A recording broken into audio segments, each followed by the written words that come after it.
The republic of Mauritius Indian ocean లో Africa తూర్పు తీరానికి కొద్ది దూరంలో ఉన్న ఒక అద్భుతమైన ద్వీప దేశం ఇది. ప్రకృతి అందాల పరంగా దీనిని నిజంగానే ఒక భూతల స్వర్గంగా, ప్యారడైజ్ ఆన్ ఎర్త్ గా అభివర్ణిస్తారు. అయితే అన్నింటికంటే ఇంకా ఎంతో సంతోషాన్ని ఇచ్చే విషయం ఏంటంటే ఈ ద్వీపం త్వరలోనే ఒక హిందూ దేశంగా మారబోతుంది. అవును గైస్, సాంప్రదాయాల పరంగా చూస్తే ఇది అచ్చం భారతదేశంలానే అనిపిస్తుంది. అందుకే దీనికి మినీ ఇండియా అనే పేరు కూడా వచ్చింది. ప్రస్తుతం ఇక్కడి మొత్తం జనాభాలో ఏకంగా 50% కంటే ఎక్కువ మంది హిందువులే ఉన్నారు. అసలు ఎంత దూరంలో ఉన్న ఆఫ్రికా ఖండపు ద్వీపానికి అంతమంది హిందువులు ఎలా చేరుకున్నారు? భారతదేశానికి వెలుపల ఇక్కడ పవిత్రమైన గంగా తలావ్ ఎలా ఏర్పడింది? ఇక్కడ అంతటి అద్భుతమైన దేవాలయాలు ఎలా నిర్మించబడ్డాయి? అలాగే ఇక్కడి ఒక అందమైన నగరాన్ని స్థానికులు చోటా హరిద్వార్ అని కూడా పిలుస్తారు. వేల కిలోమీటర్ల దూరంలో హిందూ మహాసముద్రం మధ్యలో ఉన్న ఈ చిన్న ఐలాండ్ నేషన్ లో హిందువులు అత్యధిక జనాభాగా ఉండటం మాత్రమే కాదు, అక్కడి culture, traditions, temples, festivals, Indian heritage చూస్తే ఒక్కసారి మనం ఇండియాలోనే ఉన్నామేమో అనిపిస్తుంది. కానీ అసలు భారతీయులు అక్కడికి ఎలా వెళ్లారు? ఒక విదేశీ దేశంలో హిందూ కల్చర్ ఎలా ఇంత బలంగా ఎలా నిలిచింది అనేది ఈ వీడియోలో డీటెయిల్ గా తెలుసుకుందాం.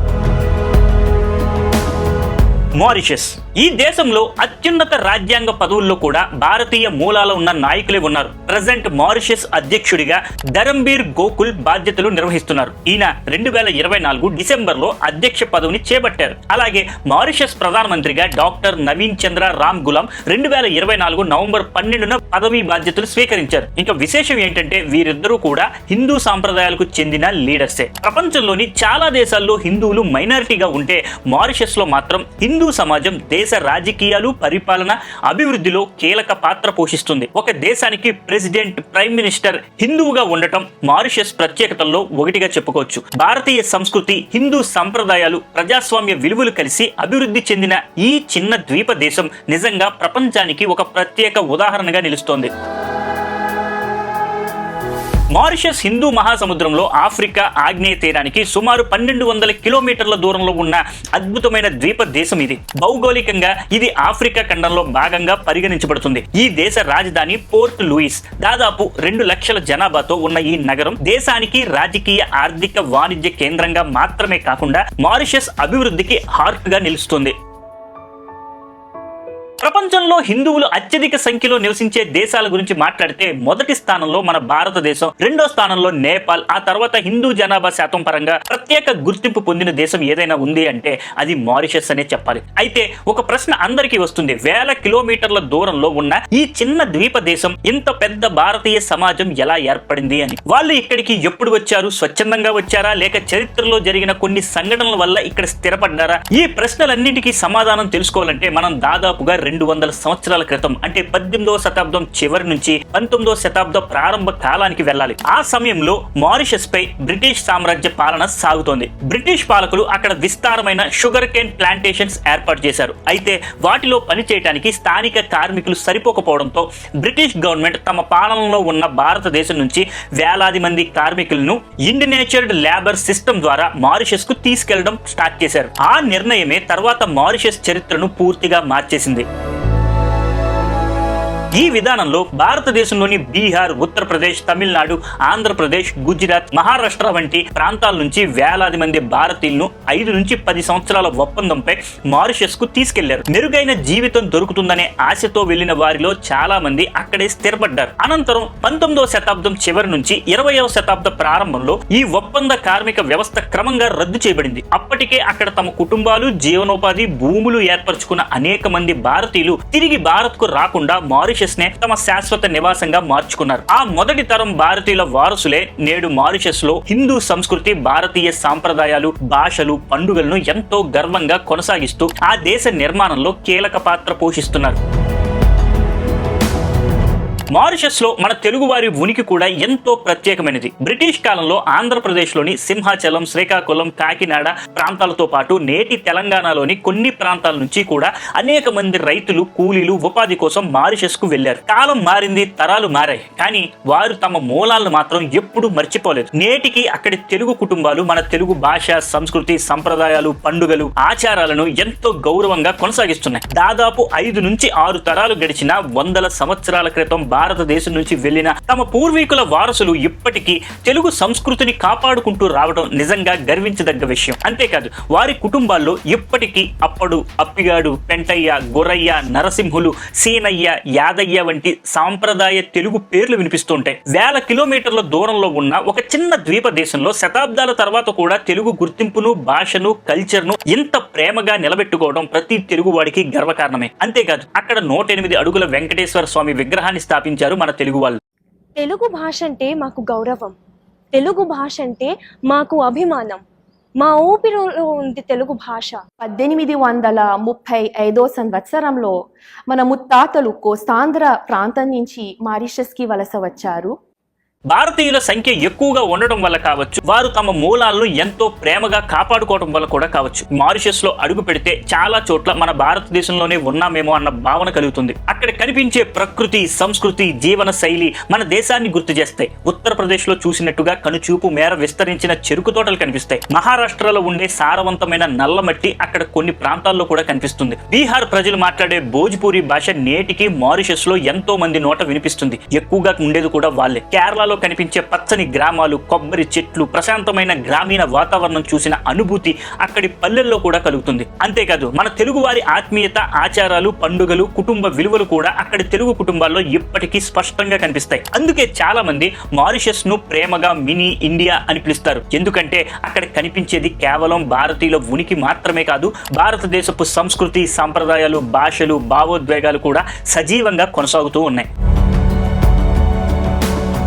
మారిషస్ లోని ఏ గ్రామానికి వెళ్ళినా అక్కడ భారతీయ కల్చర్ మీ కళ్ళ ముందు సజీవంగా కనిపిస్తుంది. చాలా మంది మహిళలు ఇప్పటికీ చీరలు, పంజాబీ డ్రెస్సులు, చుడిదార్లు వంటి భారతీయ సంప్రదాయ దుస్తుల్లోనే కనిపిస్తారు. ముఖ్యంగా పండుగలు, వివాహాలు, దేవాలయాల కార్యక్రమాల సమయంలో ఈ భారతీయ వేషధారణ మరింత అందంగా దర్శనమిస్తుంది. ఇంకా ఆశ్చర్యపరిచే విషయం ఏంటంటే అనేక హిందూ కుటుంబాల ఇళ్ల ముందు ఇప్పటికీ తులసి కోట కనిపిస్తుంది. ప్రతి ఉదయం, సాయంత్రం తులసి వద్ద దీపం వెలిగించి ప్రార్థన చేయడం అక్కడి కుటుంబాల్లో ఇప్పటికీ కొనసాగుతున్న ఒక అందమైన సంప్రదాయం. భారతదేశానికి వేల కిలోమీటర్ల దూరంలో ఉన్న ఈ ఆచారాలు నేటికి అలాగే కొనసాగుతూ ఉండడం నిజంగా విశేషమనే చెప్పాలి. ఇక మారిషస్ ఆర్థిక వ్యవస్థ విషయానికి వస్తే ఈ దేశానికి పర్యాటక రంగం ప్రధాన బలంగా నిలుస్తుంది. నీలిరంగు సముద్ర తీరాలు, తెల్లటి ఇసుక బీచ్లు, పచ్చని కొండలు, విలాసవంతమైన రిసార్ట్స్, ప్రశాంతమైన ప్రకృతి అందాలను ఆస్వాదించడానికి ప్రపంచ నలుమూలల నుంచి లక్షలాది మంది పర్యాటకులు ప్రతి సంవత్సరం మారిషస్ కు వస్తూ ఉంటారు. పర్యాటక రంగంతో పాటు ఆర్థిక సేవలు, వస్త్ర పరిశ్రమ, చెరకు ఆధారిత పరిశ్రమలు కూడా దేశ ఆర్థికాభివృద్ధి కీలకంగా ఉన్నాయి. అందుకే జీవన ప్రమాణాల పరంగా కూడా మారిషస్ ఆఫ్రికాలోని అత్యంత అభివృద్ధి చెందిన దేశాల్లో ఒకటిగా గుర్తింపు పొందింది. ప్రస్తుతం అక్కడి తలసరి వార్షిక ఆదాయం పర్ క్యాపిటల్ ఇన్కమ్ సుమారు 17 లక్షల రూపాయలకు సమానం. ఇది భారతదేశ సగటు తలసరి ఆదాయంతో పోలిస్తే దాదాపు 3 రెట్లు ఎక్కువ. అందుకే చిన్న దేశమైనప్పటికీ అభివృద్ధి, జీవన ప్రమాణాలు, పరిశుభ్రత, పర్యాటకం వంటి అనేక రంగాల్లో మారిషస్ ప్రపంచానికి ఒక ఆదర్శంగా నిలుస్తోంది.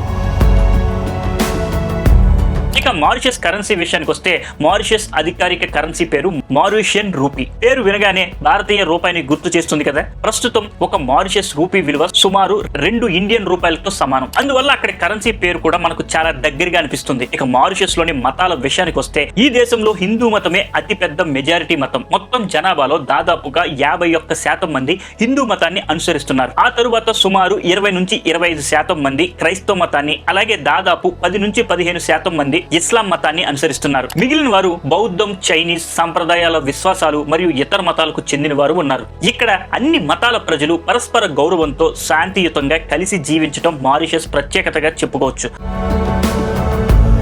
ఇక్కడ భారతీయ మూలాల ప్రజలతో పాటు ఫ్రెంచ్, ఆఫ్రికన్, చైనీస్, అలాగే యూరోపియన్ మూలాల ప్రజలు కూడా తరతరాలుగా నివసిస్తున్నారు. అందుకే ఈ చిన్న ద్వీప దేశంలో భారతీయ, ఆఫ్రికన్, ఫ్రెంచ్, చైనీస్ కల్చర్లు కలిసి ఒక అద్భుతమైన మల్టీ కల్చరల్ సొసైటీని రూపొందించాయి. ఇదే మారిషస్ ప్రపంచంలో అత్యంత ప్రశాంతమైన సాంస్కృతిక వైవిధ్యానికి ప్రతీకగా నిలిచిన దేశాల్లో ఒకటిగా మార్చింది. మారిషస్ జీవన ప్రమాణాలు ఎంత ఉన్నతంగా ఉంటాయో అక్కడ కాస్ట్ ఆఫ్ లివింగ్ కూడా అంతే ఎక్కువగా ఉంటుంది. ముఖ్యంగా ఆహార పదార్థాల ధరలు భారతదేశంతో పోలిస్తే చాలా ఎక్కువగా హై ప్రైస్డ్ గా ఉంటాయి. దీనికి ప్రధానమైన కారణం ఏంటంటే దేశంలో అవసరమైన అనేక వస్తువులు విదేశాల నుంచే దిగుమతి అవుతుంటాయి. పాలు, నెయ్యి, వెన్న, కూరగాయలు, ధాన్యాలు వంటి అనేక ఆహార పదార్థాలు ఇతర దేశాల నుంచి తీసుకురావడం వల్ల ఇంత రేట్లు ఎక్కువగా ఉంటాయి. ముఖ్యంగా సౌత్ ఆఫ్రికా నుంచి పెద్ద ఎత్తున ఆహార వస్తువులు దిగుమతి అవుతూ ఉంటాయి. అలాగే బట్టలు, బంగారం, ఎలక్ట్రానిక్ వస్తువులు, ఇతర వినియోగ వస్తువులు ఎక్కువగా భారత్, జపాన్, సౌత్ కొరియా వంటి దేశాల నుంచి ఎక్కువగా ఇంపోర్ట్ చేసుకుంటారు. అందుకే అక్కడ చాలా వస్తువుల ధరలు మన దేశంతో పోలిస్తే ఎక్కువగా కనిపిస్తాయి. ఇక భాషల విషయానికి వస్తే మారిషస్ లో అత్యంత ఎక్కువగా మాట్లాడే భాష మారిషియన్ క్రియోల్. అయితే ఫ్రెంచ్ భాష కూడా అక్కడ దైనందిన జీవితంలో చాలా ముఖ్యమైన పాత్ర పోషిస్తుంది. చాలా పత్రికలు, మ్యాగజైన్లు, టెలివిజన్ కార్యక్రమాలు, రేడియో ప్రసారాలు ప్రధానంగా ఫ్రెంచ్ లోనే ఉంటాయి. అంతేకాదు ఇంగ్లీష్ కూడా ప్రభుత్వ విద్యా అధికారిక వ్యవహారాల్లో విస్తృతంగా ఉపయోగించబడుతుంది. అందువల్ల భారతదేశం నుంచి ఎవరైనా మారిషస్ కు ఉద్యోగం, వ్యాపారం లేదా పర్యాటకం కోసం వెళ్ళినా లాంగ్వేజ్ ప్రాబ్లం గురించి పెద్దగా ఆందోళన చెందాల్సిన అవసరం లేదు. ఇంగ్లీష్ తో చాలా వరకు సులభంగా కమ్యూనికేట్ చేయొచ్చు. అంతేకాదు భారతీయ మూలాలు ప్రజలు ఎక్కువగా ఉండడం వల్ల హిందీ, భోజ్పూరి, తమిళం, తెలుగు వంటి భారతీయ భాషలు కూడా అక్కడి కొన్ని కుటుంబాలు సాంస్కృతిక కార్యక్రమాల్లో ఇప్పటికీ వినిపిస్తూ ఉండటం మరో విశేషం. సాధారణంగా భారతీయులు ఏ విదేశీ దేశానికి వెళ్లాలన్నా వీసా తప్పనిసరిగా అవసరం అవుతుంది. కానీ మారిషస్ విషయంలో ఒక మంచి విషయం ఉంది. భారత్ మరియు మారిషస్ మధ్య ఉన్న ఫ్రెండ్లీ రిలేషన్ సంబంధాల కారణంగా భారతీయ పాస్పోర్ట్ కలిగిన వారికి ముందుగానే వీసా తీసుకోవాల్సిన అవసరం లేదు. భారతీయులకు వీసా ఫ్రీ ఎంట్రీ లేదా వీసా ఆన్ అరైవల్ సౌకర్యంతో నిర్ణీత కాలం పాటు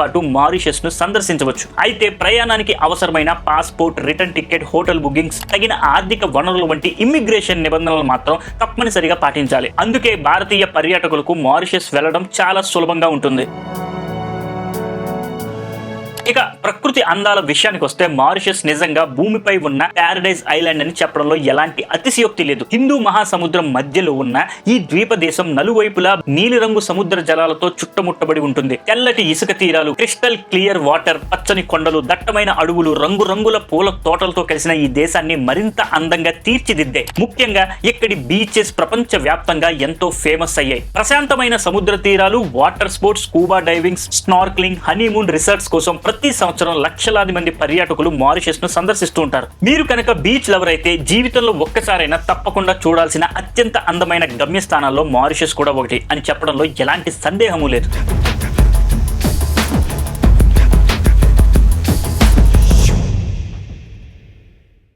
ఇది ఫ్రెండ్స్ ఈ రోజు వీడియో. ఈ వీడియో మీకు నచ్చినట్టయితే దయచేసి ఇప్పుడే లైక్ చేయండి, మీ ఫ్రెండ్స్ అండ్ ఫ్యామిలీస్ కి షేర్ చేయండి. అలాగే కింద కామెంట్స్ లో మీ అభిప్రాయాన్ని తెలియచేయండి. ఇలాంటి మరిన్ని mind blowing and deep analysis వీడియోల కోసం ఇప్పుడే మన ఛానల్ ను సబ్స్క్రైబ్ చేసుకోవడం మర్చిపోకండి. నెక్స్ట్ వీడియోతో మళ్ళీ కలుద్దాం.